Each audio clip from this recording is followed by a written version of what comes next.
Hello नौवीं class exercise 5.1 5.1 ਅੱਜ ਉਹਦੇ ਕੁਐਸਚਨ ਕਰ ਰਹੇ ਹਾਂ ਅਸੀਂ। ਠੀਕ ਹੈ, ਪਹਿਲਾ ਕੁਐਸਚਨ ਹੈਗਾ ਹੇਠ ਲਿਖੇ ਕਥਨਾਂ ਵਿੱਚੋਂ ਕਿਹੜੇ-ਕਿਹੜੇ ਕਥਨ ਸੱਚ ਹਨ ਅਤੇ ਕਿਹੜੇ-ਕਿਹੜੇ ਝੂਠ ਹਨ।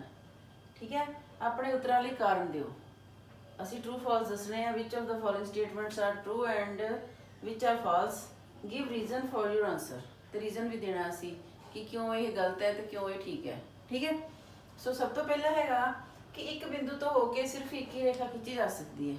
एक बिंदु तो होके सिर्फ एक ही रेखा खींची जा सकती है। Only one line can pass through a single point. मतलब कहता है कि एक सिंगल पॉइंट दे विचों सिर्फ एक ही लाइन लंघ सकती है। हुण ये सिंगल पॉइंट है, ਇਹਦੇ ਵਿੱਚੋਂ ਇਹ ਲਾਈਨ ਗਈ, ਇਹਦੇ ਵਿੱਚੋਂ ਦੀ ਲੰਘ ਗਈ, ਇਹਦੇ ਵਿੱਚੋਂ ਇਹ ਵੀ ਲੰਘ ਗਈ, ਇਹਦੇ ਵਿੱਚੋਂ ਇਹ ਵੀ ਗਈ, ਇਹਦੇ ਵਿੱਚੋਂ ਇਹ ਵੀ ਲੰਘ ਗਈ। ਠੀਕ है, इस तरह होर बहुत सारी लाइनां एक बिंदु 'चों पास हो सकती हैं। तो इस करके साडा जिहड़ा ये स्टेटमेंट पहली स्टेटमेंट जिहड़ी है रॉन्ग है, फाल्स है, गलत है। ओके, क्यों ਉਹਦਾ कारण की देना मतलब indefinite lines can pass through a single point. Okay, अच्छा दूजा हैगा दो ਵੱਖ-ਵੱਖ ਬਿੰਦੂਆਂ ਵਿੱਚੋਂ ਹੋ ਕੇ ਜਾਣ ਵਾਲੀਆਂ ਅਸੰਖ ਰੇਖਾਵਾਂ ਹਨ। ठीक है, there are infinite number of lines which pass through two distinct points। ਹੁਣ ਉਹਨੇ ਕਿਹਾ ਕਿ ਦੋ ਪੁਆਇੰਟ ਹੈ, ਉਹਨਾਂ ਦੇ ਵਿੱਚੋਂ ਅਨੇਕਾਂ ਹੀ ਲਾਈਨਾਂ ਲੰਘ ਸਕਦੀਆਂ। ਦੋ ਪੁਆਇੰਟਾਂ ਦੇ ਵਿੱਚੋਂ ਹੋ ਕੇ ਜਾਣ ਵਾਲੀਆਂ ਅਨੇਕਾਂ ਹੀ ਲਾਈਨਾਂ ਹੁੰਦੀਆਂ। ਠੀਕ ਹੈ, ਦੋ ਪੁਆਇੰਟਾਂ ਦੇ ਵਿੱਚੋਂ ਹੋ ਕੇ ਜਾਣ ਵਾਲੀਆਂ ਮਤਲਬ ਕਹਿੰਦਾ ਅਣਗਿਣਤ ਲਾਈਨਾਂ ਆ। ਤਾਂ ਦੇਖੋ ਜਾਂਦੀਆਂ, ਇਹ A ਪੁਆਇੰਟ ਹੈ, ਇਹ B ਪੁਆਇੰਟ ਹੈ, ਇਹਦੇ ਵਿੱਚੋਂ ਹੋ ਕੇ ਇਹ ਲਾਈਨ ਤੇ ਚਲ ਗਈ। ਕੋਈ ਹੋਰ ਲਾਈਨ ਹੈਗੀ ਜਿਹੜੀ ਇੱਥੋਂ ਸ਼ੁਰੂ ਹੋਵੇ ਤੇ ਇਹਦੇ ਵਿੱਚੋਂ ਦੀ ਹੋ ਕੇ ਜਾਵੇ? ਫਿਰ ਨਹੀਂ। दो पॉइंट्स ਨੂੰ ਮਿਲਾਉਣ ਵਾਲੀ ਸਿਰਫ ਇੱਕੋ ਹੀ ਲਾਈਨ ਹੁੰਦੀ ਹੈ। ਦੋ ਪੁਆਇੰਟਸ ਦੇ ਵਿੱਚੋਂ ਦੀ ਲੰਘ ਹੋ ਕੇ ਜਾਣ ਵਾਲੀ ਇੱਕੋ ਹੀ ਲਾਈਨ ਹੁੰਦੀ ਹੈ। ਠੀਕ ਹੈ, there is only single line which pass through two distinct points. ठीक है, सो ये भी साडा फॉल्स हो गया, गलत हो गया। तीसरा हैगा एक शांत रेखा दोनों पासे अनिश्चित रूप नाल ਵਧਾਈ जा सकती है। ठीक है, a terminated line can be produced indefinitely on both the sides। ठीक है, ये साडा पोस्टुलेट है। ठीक है, ये धारणा आ जिहड़ी उन्हें यूक्लिड ने दिती है कि एक शांत रेखा नूं असीं दोने पासे वधा सकते हैं। तो इस करके ये ट्रू है। ये शांत रेखा है, इहनूं असीं इधर भी वधा सकते हैं, इधर भी वधा सकते हैं। ये लिखना ट्रू। तो कारण की लिखना इहदा, ये यूक्लिड द्वारा दिती हुई धारणा है। तो इंग्लिश तुसीं लिख सकते हैं it is a postulate. Okay, fourth आ गया साडा अगे, जे दो चक्कर बराबर हैं तो उन्होंने अर्ध व्यास बराबर होंगे हैं। जे दो चक्कर बराबर है तो उन्होंने अर्ध व्यास उन्होंने रेडियस जोड़े आ वो बराबर होंगे। ठीक है, if two circles are equal then their radii are equal. असीं ये दसना तो ये ट्रू आना, क्योंकि दो सर्कल है, जो सर्कल है वो इक्वल की होगा जो उन्होंने एरियाज भी इक्वल होंगे, है ना। एरिया इक्वल होंदा है पाई आर स्केयर, मतलब रेडियस का स्केयर। ये पाई का कॉन्सटेंट टर्म हैगी साडी, पाई तो रहनी इन्नी। तो जे आर डिफरेंट होगा तो चक्कर वखरा होएगा। जे उन्होंने रेडियस सेम है, ठीक है, जे अर्ध व्यास बराबर है उन्होंने तो फिर तो बराबर ही होने। ठीक है, therefore it's true. Okay, the fifth हैगा चित्र 5.9 विच जेकर ए बी बराबर पी क्यू ਅਤੇ पी क्यू बराबर एक्स वाई है। ये चित्र तुहाडी किताबां दिता होया कि ये लाइन ए बी ये पी क्यू के इक्वल है। ठीक है, A B is equal to P Q and then उन्होंने की किया P Q is equal to X Y, P Q is equal to X Y. ठीक है, हुण तीनों ही बराबर हो गए। जे ए दे बराबर है तो ए दे बराबर है तो ए दे बराबर होएगा, नैचुरल है। तो therefore this is true. Okay, ये भी साडा एक की कहते एग्जाम हैगा दा यूक्लिड का एग्जाम है कि दो मतलब एक बराबर चीज़ किसी और चीज़ के बराबर है। ठीक है, बराबर का बराबर जोड़ा होगा वो आपस च बराबर होंगे। जिहड़ियां चीज़ां दो किसी एक चीज़ के बराबर होण वो आपस में भी बराबर होंदियां। ये असीं पढ़िया सी। सो साडा फर्स्ट क्वेश्चन तो हो गया कंप्लीट। ठीक है, दूसरा क्वेश्चन है, दूसरा question give a definition for each of the following terms. Are there other terms that need to be defined first. ठीक है, इतने टर्म्स दित्तियां 5 टर्म्स है दित्तियां इस क्वेश्चन दे विच। मैं फर्स्ट लिखी इतने पैरालाइज, इस तरह दी 4 होर है। वो कहते कि इसकी डेफिनेशन दो, ये जो टर्म्स है इसकी डेफिनेशन दो। जो तुम इसकी डेफिनेशन लिखोगे वो कुछ एक टर्म्स आनिया। ठीक है, वो टर्म्स को फाइंड आउट करो कि उन्होंने दोबारा वो टर्म्स की डेफिनेशन देने की जरूरत हैगी है, जे हैगी है तो तुम किद्दां दोगे वो डेफिनेशन। ठीक है, अच्छा हेठ लिखे पदों में हरेक की परिभाषा दो। परिभाषा मतलब डेफिनेशन देनी है कि इन्होंने लिए कुछ अजिहे पद हैं जिन्होंने परिभाषित करने की जरूरत है, कि वो कुछ इदा दी टर्म्स है जिन्होंने परिभाषित करना पवे सानू। जे है तो तुम किद्दां परिभाषित करोगे। ठीक है, सब तो पहला है पैरेलल लाइन्स यानी कि समानांतर रेखावां। जिद्दां असीं सबनूं पता पढ़ते आए हैं कि समानांतर रेखा वो रेखावां होंदियां जिहड़ियां किते भी मिलदियां नहीं आपस विच, ते उन्हां दी दूरी हर जगह एक समान रहिंदी आ। जिद्दां कॉपी दे विच लाइनां होंदियां, ठीक है ना, लाइन्स साडियां कॉपी दियां सारियां पैरेलल होंदियां, गड्डी दियां लाइनां पैरेलल होंदियां, किते भी उन्हां दी जिहड़ी दूरी आ वो वधदी घटदी नहीं, एक सार दूरी हुंदी है उन्हां दे विचकार। ठीक है, इदां दियां लाइनां नूं असीं पैरेलल लाइन्स जां समानांतर लाइनां कहने आ। हुण इन्हां नूं शब्दां 'च असीं किद्दां लिखना, उन्हां दी definition lines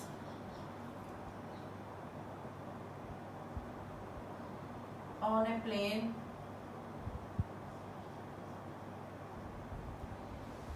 that never meet, that never meet। ठीक है, they are always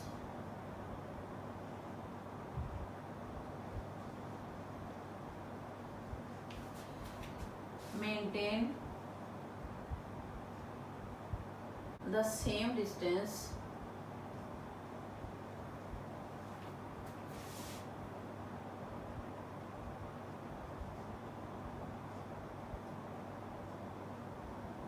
at every point।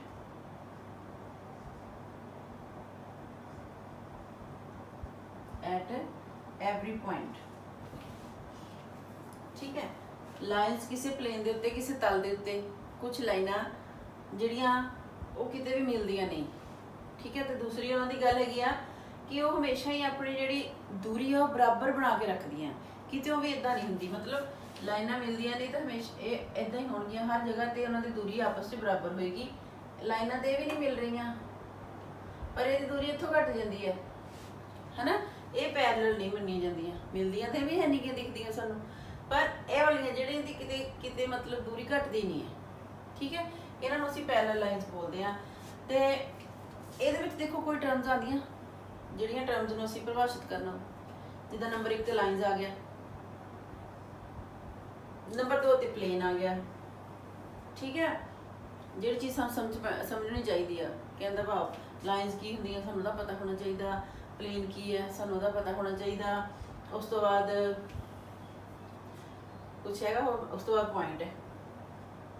ये 3 चीज़ां इहदे विच है ना, जिन्हां दी जरूरत है कि असीं सानूं इन्हां दी परिभाषा पहलां पता होवे। ठीक है ना, इहदी परिभाषा होण पता होण तो पहलां सानूं इन्हां दी परिभाषा पता होनी चाहिदी है। ठीक है, हुण इन्हां दी परिभाषा जदों असीं यूक्लिड शुरू कीता है इंट्रोडक्शन वाले लैसन दे विच, इन्हां सारिਆਂ दी परिभाषा दित्तियां गईयां, यूक्लिड कोलों दित्तियां गईयां। ठीक है, ते ओह कराईयां भी गईयां कि लाइन्स की हुंदियां, लाइन की हुंदी है, लाइन्स जां लाइन, तो फिर एक तो आ गई साडे कोल लाइन, दूसरा आ गया प्लेन, जहाज नहीं तल। ठीक है, तो तीसरा आ गया पॉइंट। इन्हां तिन्हां दी डेफिनेशन लिखी हुई है तुसीं। ठीक है, समझाई हुई है मैं। लाइन की हुंदी है चौड़ाई रहत लंबाई। ठीक है, जिहदी चौड़ाई ना होवे इदां दी लंबाई, इंग्लिश असीं कहणांगे ब्रेडथलैस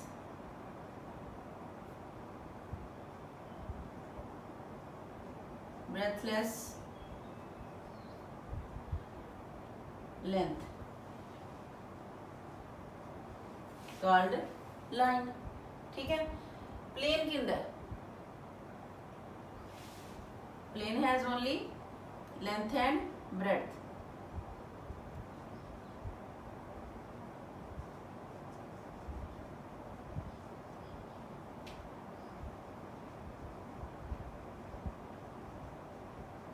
ठीक है। प्लेन की लेंथ ते ब्रेडथ होंदी है। पॉइंट की हुंदा?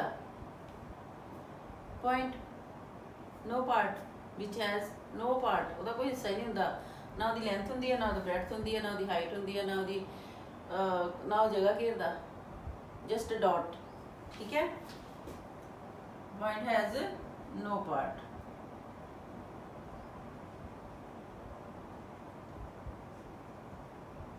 अपने आप च होल है, होल मतलब WHOL होल पूरा है। ठीक है। एक डॉट है। ये हुण तुसीं ये डेफिनेशन है, ये तीन चीज़ों की सानू पहला पता होनी चाहिए। डेफिनेशन समानांतर लाइनों की डेफिनेशन बनाने लई सानू पहला इन्हां तीन चीज़ों की डेफिनेशन पता होनी चाहिए है। सानू पता है कि असीं लिख दी है, तो ये साडी डेफिनेशन हो गई पैरेलल लाइन की। इदां हरेक वास्ते आनी है। ठीक है। तो हुण असीं पंजाबी च लिख लैंदे आ, इंग्लिश च हो गई ना। ਉਹ ਰੇਖਾਵਾਂ ਜੋ ਇੱਕ ਤਲ ਵਿੱਚ ਆਪਸ ਵਿੱਚ ਕਿਤੇ ਵੀ ਨਹੀਂ ਮਿਲਦੀਆਂ,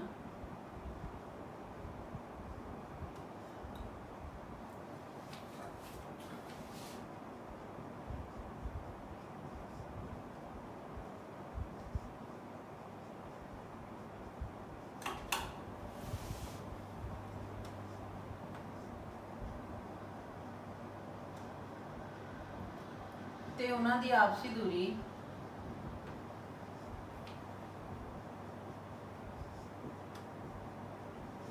ਹਰੇਕ ਬਿੰਦੂ ਤੇ ਸਮਾਨ ਰਹਿੰਦੀ ਹੈ।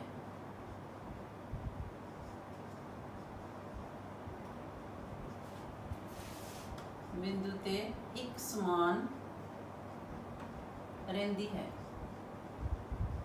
ठीक है। ये होगी डेफिनेशन। हुण इहदे विच देखो पंजाबी च रेखा सानू कहदा पता होना चाहिए, रेखा, दूजे नंबर ते तल। ठीक है। रेखा, तल ते बिंदु। ठीक है। तीसरा हो गया बिंदु, जिसका कोई हिस्सा नहीं हुंदा।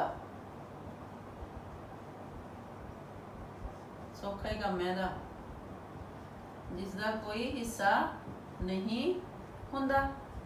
ठीक है। तल की हुंदा? तल दी सिर्फ लंबाई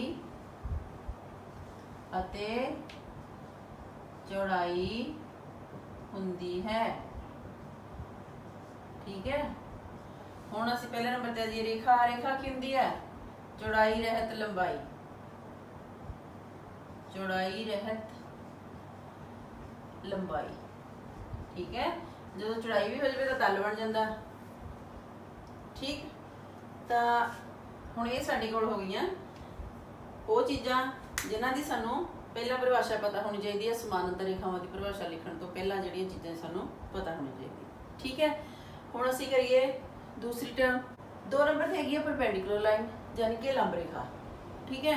तो परपेंडिकुलर लाइन वो लाइन होंदी है जिहड़ी एक लाइन के उत्ते 90 डिग्री का कोण बनाती सीधी खड़ी होंदी है। ठीक है। यही इहदी परिभाषा हैगी है, यही डेफिनेशन है इहदी। तो असीं लिख लईए इहदी परिभाषा असीं align meeting another line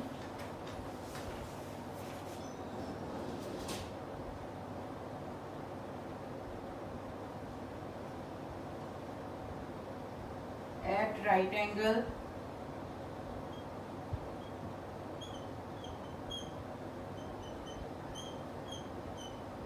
is said to be is called perpendicular line.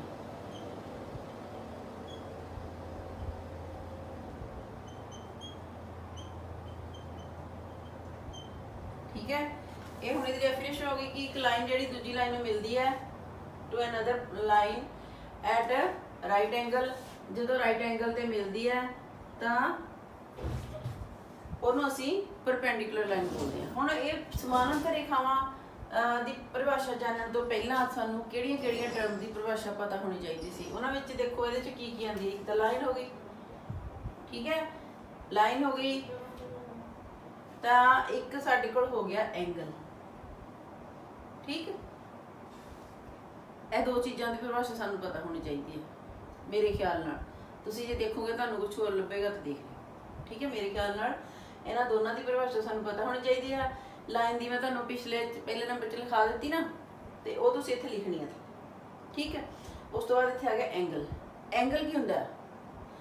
ਜਦੋਂ ਦੋ ਰੇਖਾਵਾਂ ਇੱਕ ਬਿੰਦੂ ਤੋਂ ਚੱਲਦੀਆਂ, ਇੱਕ ਬਿੰਦੂ ਤੋਂ ਚੱਲਣ ਵਾਲੀਆਂ ਦੋ ਰੇਖਾਵਾਂ ਇੱਕ ਕੋਣ ਬਣਾਉਂਦੀਆਂ।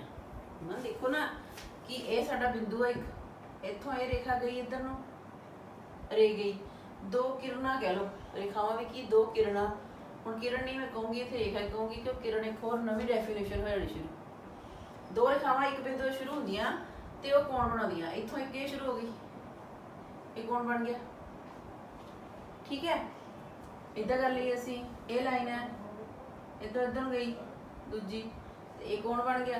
ਜਿੱਥੇ ਮਤਲਬ ਦੋ ਲਾਈਨਾਂ ਇੱਕ ਬਿੰਦੂ ਤੋਂ ਸ਼ੁਰੂ ਹੋ ਕੇ ਵੱਖਰੀ ਡਾਇਰੈਕਸ਼ਨ ਚੱਲ ਜਾਂਦੀਆਂ, ਠੀਕ ਹੈ, ਉੱਥੇ ਇੱਕ ਕੋਣ ਬਣ ਜਾਂਦਾ। ਓਕੇ, ਸੋ ਅਸੀਂ ਕੋਣ ਦੀ ਡੈਫੀਨੇਸ਼ਨ ਲਿਖਣੀ ਹੈ, ਐਂਗਲ ਦੀ ਡੈਫੀਨੇਸ਼ਨ ਇੱਥੇ ਲਿਖ ਲੈਣੀ ਆ। ਲਾਈਨ ਦੀ ਮੈਂ ਪਿਛਲੇ 'ਚ ਲਿਖਾ ਦਿੱਤੀ ਹੈ ਪੈਰਲਲ ਲਾਈਨਸ ਦੇ ਵਿੱਚ, ਤੇ ਲਾਈਨ ਦੀ ਜਿੱਥੇ ਵੀ ਆਏਗੀ ਤੁਸੀਂ ਉਹੀ ਲਿਖ ਚੱਕ ਕੇ ਲਿਖਣੀ ਜ਼ਰੂਰ ਹੈ। ਲਾਈਨ ਦੀ ਸਭ ਤੋਂ ਉੱਪਰ ਲਿਖਣੀ ਹੈ ਪਹਿਲਾਂ ਅਸੀਂ ਡੈਫੀਨੇਸ਼ਨ, ਫਿਰ ਅਸੀਂ ਐਂਗਲ ਦੀ ਲਿਖਣੀ ਹੈ। ਐਂਗਲ ਦੀ ਡੈਫੀਨੇਸ਼ਨ ਹੈਗੀ ਆ two lines diverging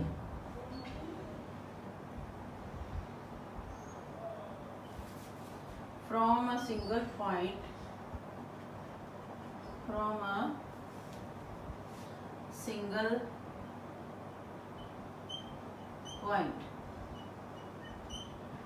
ठीक है। दो लाइनां जिहड़ियां एक पॉइंट तो निकलदियां ਉਹ ਜਿਹੜੀਆਂ ਐਂਗਲ ਬਣਾਉਂਦੀਆਂ, ठीक है। ਇਹ ਸਾਡੀ ਹੁਣ ਇੰਗਲਿਸ਼ 'ਚ ਹੋ ਗਈ ਸੀ ਸਟੇਟਮੈਂਟ। ਚਲੋ ਹੁਣ ਪੰਜਾਬੀ 'ਚ ਲਿਖ ਲਈਏ। ਇੱਕ ਰੇਖਾ ਜਦੋਂ ਦੂਜੀ ਰੇਖਾ ਨੂੰ ਰੇਖਾ ਤੇ ਜਾਂ ਇੱਕ ਰੇਖਾ ਦੂਜੀ ਰੇਖਾ ਨੂੰ ਸਮਕੋਣ ਤੇ ਮਿਲਦੀ ਹੈ, ਸਮਕੋਣ ਬਣਾਉਂਦੀ ਹੋਈ ਮਿਲਦੀ ਹੈ, ਬਣਾਉਂਦੀ ਹੋਈ ਮਿਲਦੀ ਹੈ, ਤਾਂ ਉਹ ਲੰਬ ਰੇਖਾ ਹੁੰਦੀ ਹੈ, ਠੀਕ ਹੈ। ਲੰਬ ਰੇਖਾ ਹੁੰਦੀ ਹੈ, ਠੀਕ ਹੈ। ਹੁਣ ਸਮ ਤਾਂ ਸਾਨੂੰ ਪਤਾ ਹੈ ਬਰਾਬਰ ਹੈ, ਤੇ ਕੋਣ ਦੀ ਅਸੀਂ ਡੈਫੀਨੇਸ਼ਨ ਲਿਖਣੀ ਆ, ਰੇਖਾ ਦੀ ਅਸੀਂ ਪਹਿਲਾਂ ਲਿਖੀ ਹੋਈ ਆ, ਠੀਕ ਹੈ। ਤੇ ਇੱਥੇ ਅਸੀਂ ਰੇਖਾ ਦੀ ਪਹਿਲਾਂ ਡੈਫੀਨੇਸ਼ਨ ਲਿਖਣੀ ਆ, ਉਸ ਤੋਂ ਬਾਅਦ ਅਸੀਂ ਕੋਣ ਦੀ ਲਿਖਣੀ ਆ, ਠੀਕ ਹੈ। ਇੱਕ ਹੀ ਬਿੰਦੂ ਤੋਂ ਸ਼ੁਰੂ ਹੋਣ ਵਾਲੀਆਂ ਇੱਕ ਹੀ ਬਿੰਦੂ ਤੋਂ ਸ਼ੁਰੂ ਹੋਣ ਵਾਲੀਆਂ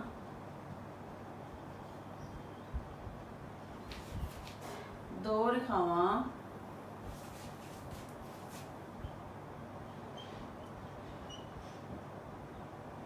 ਕੋਣ ਬਣਾਉਂਦੀਆਂ ਹਨ, ਠੀਕ ਹੈ।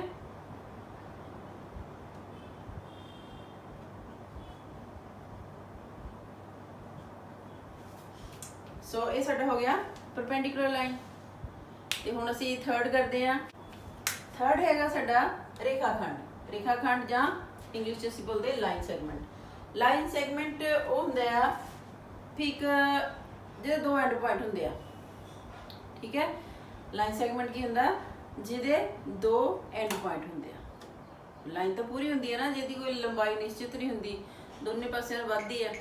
ਤੇ ਲਾਈਨ ਸੈਗਮੈਂਟ ਜਿਹਦੀ ਇੱਕ ਨਿਸ਼ਚਿਤ ਲੰਬਾਈ ਹੁੰਦੀ ਆ, ਉਹਦੇ ਦੋ ਐਂਡ ਪੁਆਇੰਟ ਹੁੰਦੇ ਆ, ਉਹਨੂੰ ਅਸੀਂ ਰੇਖਾ ਖੰਡ ਬੋਲਦੇ ਆ, ਠੀਕ ਹੈ। ਪੰਜਾਬੀ 'ਚ ਰੇਖਾ ਖੰਡ, ਇੰਗਲਿਸ਼ 'ਚ ਅਸੀਂ ਉਹਨੂੰ ਬੋਲਦੇ ਆ ਲਾਈਨ ਸੈਗਮੈਂਟ। ਚਲੋ ਹੁਣ ਫਿਰ ਲਾਈਨ ਸੈਗਮੈਂਟ ਦੀ ਡੈਫੀਨੇਸ਼ਨ ਲਿਖੀਏ ਪਹਿਲਾਂ ਅਸੀਂ। A line with two end points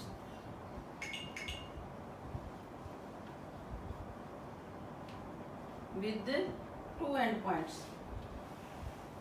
ਇਹ ਸਾਡਾ ਲਾਈਨ ਸੈਗਮੈਂਟ ਹੁੰਦਾ, ਠੀਕ ਹੈ। ਦੋ ਅੰਤ ਬਿੰਦੂਆਂ ਵਾਲੀ ਰੇਖਾ।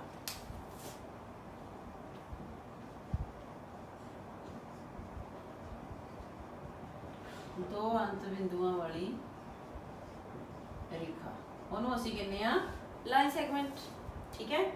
ਹੁਣ ਇਹਦੇ ਵਿੱਚ ਦੇਖੋ ਕੀ ਕੀ ਹੈਗਾ, ਇੱਕ ਲਾਈਨ ਹੈ ਤੇ ਇੱਕ ਪੁਆਇੰਟ ਹੈ, ਦੋ ਚੀਜ਼ਾਂ। ਦੋਨਾਂ ਦੀ ਡੈਫੀਨੇਸ਼ਨ ਅਸੀਂ ਪਹਿਲਾਂ ਲਿਖ ਚੁੱਕੇ ਹਾਂ, ਤੇ ਇੱਥੇ ਤੁਸੀਂ ਥੱਲੇ ਲਿਖਣੀ ਹੈ ਲਾਈਨ ਦੀ ਤੇ ਪੁਆਇੰਟ ਦੀ ਵੀ, ਠੀਕ ਹੈ।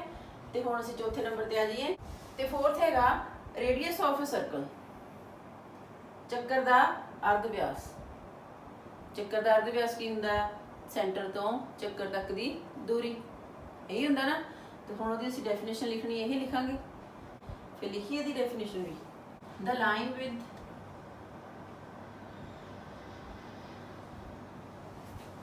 one end point at center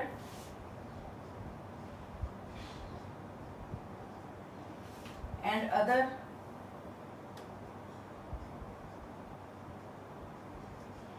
at any point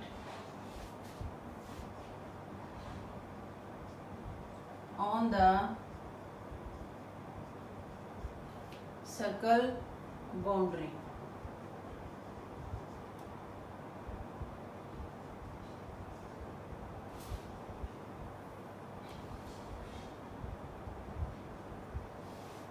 ठीक है, वो लाइन है जिहदा एक एंड पॉइंट सेंटर ते हुंदा, दूजा एंड पॉइंट सर्कल की बाउंड्री ते हुंदा, उहनूं असीं की बोलदे आ?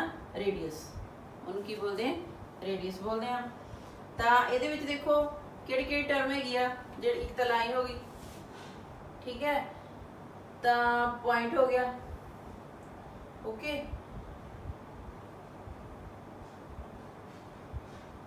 बस मेरे हिसाब नाल दो ही है, बाकी तो सारिया होर चीज़ां आ। सेंटर मतलब सेंटर की कोई डेफिनेशन थोड़ी होंदी, सेंटर सेंटर ही होंदा, केंद्र होंदा, ठीक है। तो सेंटर मीन सेंटर बिल्कुल विचकार जिहड़ा होंदा, ओके। इहदे विच सिर्फ ये दो ही है, लाइन ते पॉइंट, ओके। सो ये भी तुसीं लिख लैणी आ। पंजाबी जी दी डेफिनेशन रह गई लिखण वाली, पंजाबी च लिखीए तां की कहंदे आ? एक रेखा खंड जां एक रेखा जिस दा एक अंत बिंदु चक्कर दे केंद्र ते अते दूसरा चक्कर दे घेरे ते कोई बिंदु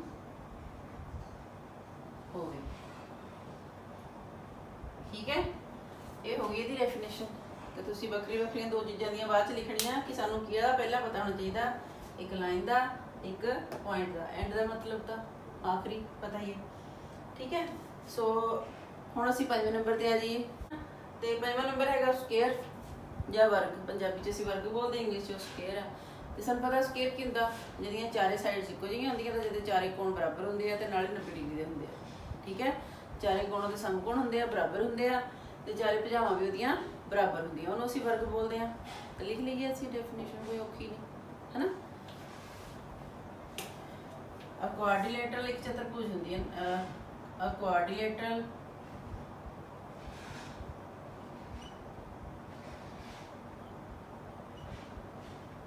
a quadrilateral with all sides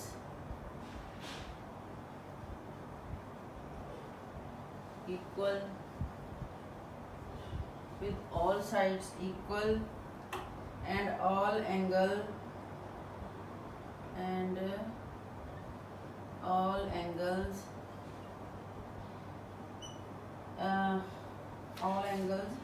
right angles,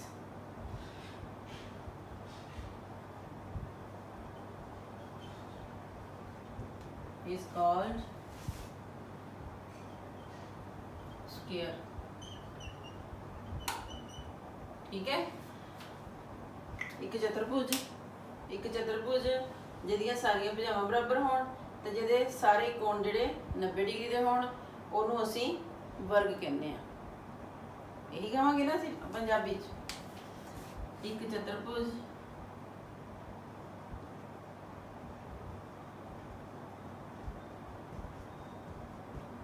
जिस दियां सारियां भुजावां बराबर होण,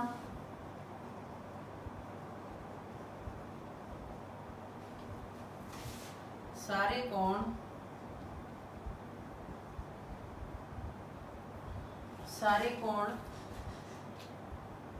ਸਮਕੋਣ ਹੋਣ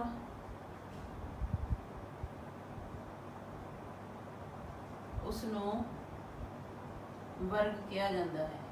ਠੀਕ ਹੈ, ਵਰਗ ਕਿਹਾ ਜਾਂਦਾ ਹੈ।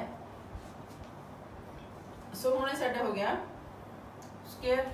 ਇਹਦੇ ਵਿੱਚ ਦੇਖੋ ਕਿ ਤੁਹਾਨੂੰ ਕਿਹੜੀ ਕਿਹੜੀ ਚੀਜ਼ ਪਤਾ ਹੋਣੀ ਚਾਹੀਦੀ। ਇੱਕ ਤਾਂ ਕੁਆਡਰੀਲੇਟਰਲ ਪਤਾ ਹੋਣਾ ਚਾਹੀਦਾ, ਪਹਿਲਾ ਡੈਫੀਨੇਸ਼ਨ ਇਹਦੀ ਆਉਣੀ ਚਾਹੀਦੀ ਆ। एंगल दी होगी, ठीक है, right angle 90 degree called square. बस ये यही है ना, क्वाड्रिलेटरल मेन है, जो डिफरेंट है बाकी तो पहला डेफिनेशन दे गए हैं। तो क्वाड्रिलेटरल की होंगी है,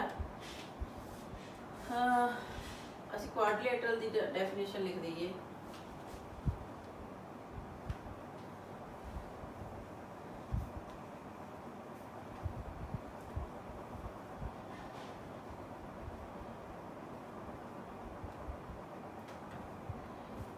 plane enclosed figure with 4 lines with sides. ठीक है, क्वाड्रिलेटरल की है प्लेन, एक प्लेन होंदा है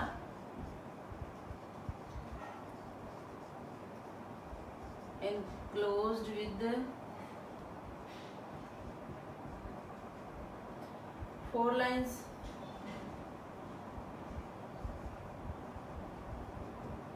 विद 4 लाइन्स या विद 4 साइड्स। ठीक है, उन्होंने असीं की बोलते हैं क्वाड्रिलेटरल, वो तल जिहड़ा लाइनां नाल घिरिया होवे। ओके, सो साडा सैकंड क्वेश्चन हो गया कंप्लीट। ते थर्ड क्वेश्चन ते अगले क्वेश्चन लिए असीं दूसरी वीडियो च मिलते हैं फिर। Okay, bye.